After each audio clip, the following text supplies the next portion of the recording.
Existe um tipo de colesterol que 1 a cada 5 pessoas carrega e pode ser o segredo escondido do porquê que pessoas aparentemente saudáveis têm um infarto. Vamos descobrir nesse vídeo se você pode ser uma dessas pessoas em risco. Meu nome é Leandro Vasconcelos, eu sou médico clínico e cardiologista, trabalho com prevenção e saúde metabólica e meu objetivo é te trazer informações relevantes para a sua saúde e longevidade. O perfil normal de colesterol, que mede as lipoproteínas que carregam o colesterol, é dividido de forma mais ou menos grosseira conforme a sua densidade. As lipoproteínas de baixa densidade são chamadas de LDL, o colesterol ruim, e as de alta densidade são chamadas de HDL, colesterol bom. Qual que é esse colesterol secreto que até 20% das pessoas carregam e que aumenta muito o seu risco cardiovascular? O nome dela é LPazinha. Assim mesmo, falamos azinha, como se fosse um minúsculo mesmo. Diferentemente do HDL, que tem uma proteína chamada apoazão, um A maiúsculo. São proteínas diferentes, apesar do nome parecido. E na verdade não é um colesterol, ele é uma lipoproteína que carrega dentro dele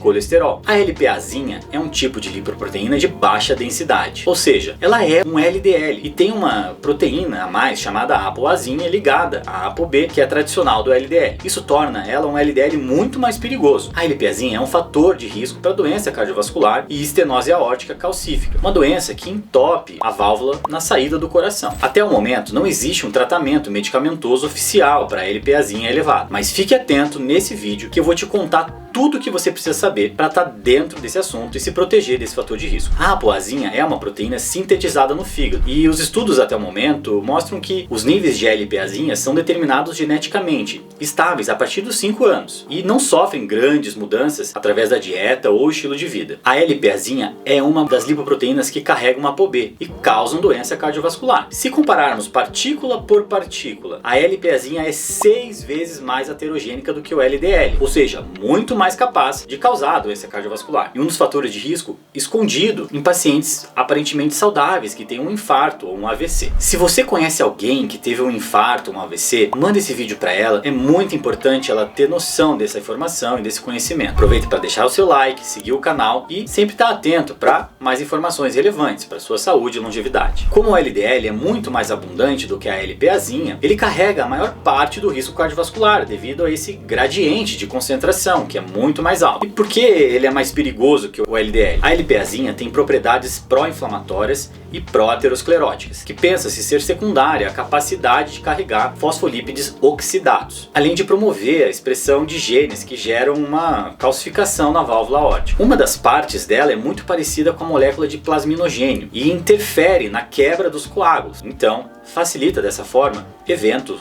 como tromboses arteriais. Uma das teorias de o porquê algumas pessoas têm um LPA elevado é principalmente as pessoas de ascendência africana que estão em maior risco, é porque as pessoas que tinham um LPAzinho elevado tinham uma maior propensão a formar coágulos e teriam propagado esses genes através da seleção natural, por apresentarem melhor resistência a traumas e subsequentes hemorragias. Por que será que ninguém está falando desse importante fator de risco para doença cardiovascular? Como ainda não tem um tratamento oficial para resolver esse problema, com previsão de resultados que são promissores, de alguns estudos em andamento, vão sair a partir de 2026, 2028 por aí, ainda é algo muito recente na medicina e a medicina é um campo que demora muito para aceitar mudanças. Mas a Sociedade Europeia de Cardiologia, em 2019, já começou a sugerir que todo mundo deveria pelo menos uma vez na vida fazer o exame da LPazinha para identificar quem está em alto risco de ter um evento cardiovascular.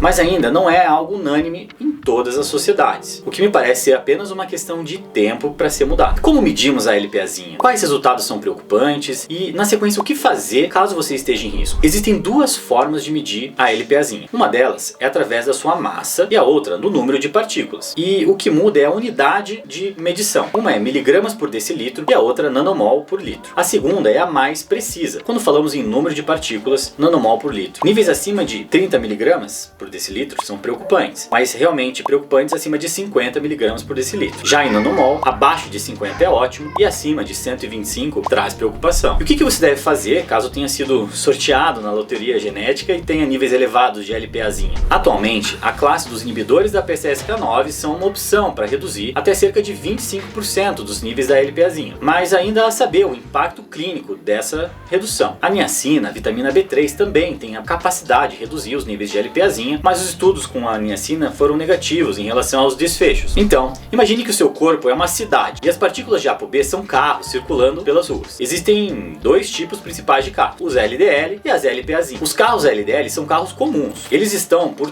toda parte na cidade. Já os carros LPazinha são como carros especiais, mais perigosos, mas menos comum. Tipo aqueles carros do Need for Speed. São perigosos, mas são difíceis de capturar. A quantidade total de carros ApoB é o que realmente importa para avaliar o tráfego e o risco de acidentes. Se tivermos muitos carros, aumenta o risco de congestionamento e de acidentes. Agora, se descobrirmos que há muito carro especial, a LPazinha, sabemos que eles representam um perigo maior. A solução para reduzir o risco da cidade já que eu não consigo capturar esses carros especiais, seria focar em diminuir o número total de carros, a ApoB, dando atenção especial para reduzir os carros comuns, o LDL, que são mais fáceis de identificar e achar, mesmo sabendo que teremos ainda alguns carros perigosos soltos por aí. Como os comuns são muito mais numerosos, se eu consigo reduzir de forma drástica os problemas no trânsito, o risco cardiovascular, a gente consegue focar na redução dele. Então, o foco deve ser em reduzir a ApoB de forma global, focando em reduzir o LDL, que são muito mais numerosos, de forma que a estatina ainda é uma opção para reduzir o risco cardiovascular nesses pacientes, apesar de aumentar um pouquinho a LPazinha, em alguns casos. É como se eu estivesse tratando um paciente que fuma e não quer parar de fumar. Eu tenho que controlar todos os outros fatores de risco, porque ele vai continuar fumando, mas eu consigo reduzir o risco dele se eu controlar diabetes, a pressão e o colesterol. Então, ainda não há disponível formalmente uma medicação para reduzir a LPazinha,